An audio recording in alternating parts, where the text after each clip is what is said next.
I just picked up this 1992 Dyno VFR. I wanted to do a little video of it as a before video so I can look back and reflect upon all the work that will be done. I've wanted a pre-1995 Dyno VFR for a little while now. I have a special build in mind. I know exactly what I want to do. I really wanted to do a VFR. I know it sounds ridiculous. You know, they're not a highly valuable bike. They're actually, pretty darn common, and that's actually part of the reason why I was seeking one of these to do as my build. Pretty much everybody has had a Dyno VFR, or they know somebody who had a Dyno VFR. I mean, especially if you're a little older. If you're Generation Y, you definitely know somebody. Some of you younger guys, may have seen them around, but these were super common. This one's a 92, and it's pretty much all stock. They came with the ACS hubs. These are CMC steel rim hoops.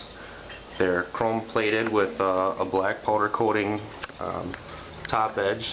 And I've had these rims before that you can strip this black off of here and it'll be chrome underneath there.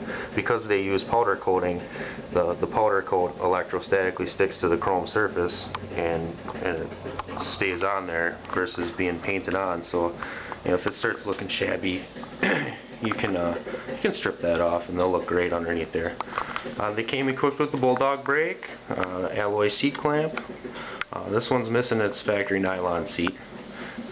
Nylon platform pedals. The classic aluminum body Dyno D-stamped stem. And these earlier, like 91, 92, 93, came with a higher rise handlebar, which is another part of the reason why I had wanted one in the earlier 90s here. They also had a kind of a thinner leg fork in the earlier years, and then in the mid 90s they go to a thicker leg fork, and then of course in the late 90s then you go to the clamp-on fork. Obviously not the factory tires on this bike either. Okay, now to let the cat out of the bag about what the big deal is. These are like a 19-inch top tube. Maybe it's 19.5 at the most. I had picked up, a guy had given me a broken giant mountain bike frame, and it's a tri-molly frame, and it has like a full 22 inches of top tube to work with. And for those of you who have seen my BMX 24-inch conversion project, my before and after, I call it Big Blue. You see that I used a frame jig to hold the back end in place while I attach a new front triangle. So I'm going to be extending this frame to an XXL with replacing the front triangle. Why go through all this trouble, one would say? Well, because Dyno never actually did an XL. Not to that length. Nowhere near that. Whereas all the rest of the GT sister companies had XL models.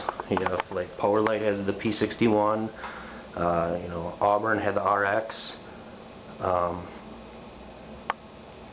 Every other sister company they had. Robinson had the Team XL model.